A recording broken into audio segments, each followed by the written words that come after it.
એમાં આપણે હવે તેલ નાખી દઈશું.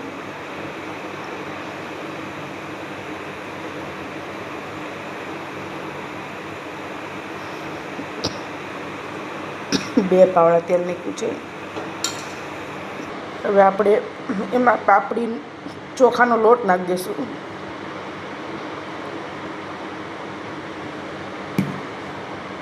ને મિક્સ કરી નાખશું હવે.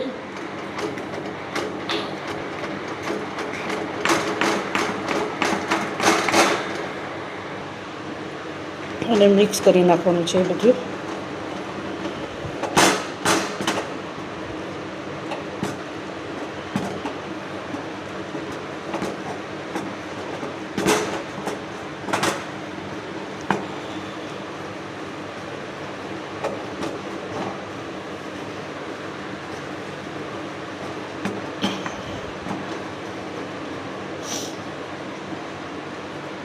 એમાં ફરીવાર 2 પાવડા જેટલું તેલ નાખી દઈશું.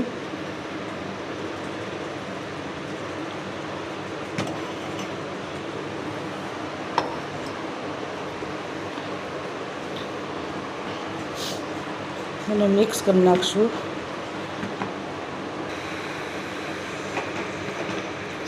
મિક્સ થઈ ગયું છે. હવે આપણે એને ઢાંકીને બફાવા દઈશું ઘડીક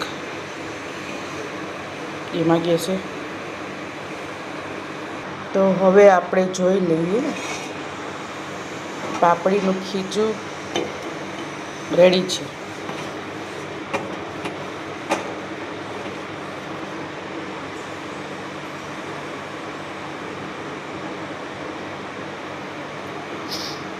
ગેસ બંધ કરી દઈશું.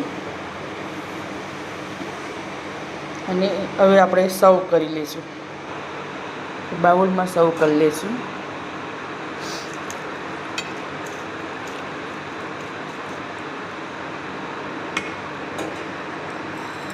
ઉપરથી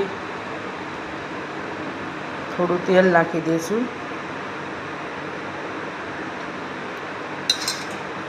અને ગાર્નિશિંગ માટે એસકે બોળાનો સંભાર નાખી દઈશું.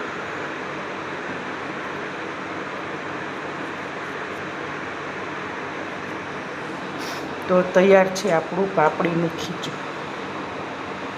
આ રેસીપી ગમે તો શેર કરજો, લાઈક કરજો અને સબસ્ક્રાઈબ કરજો.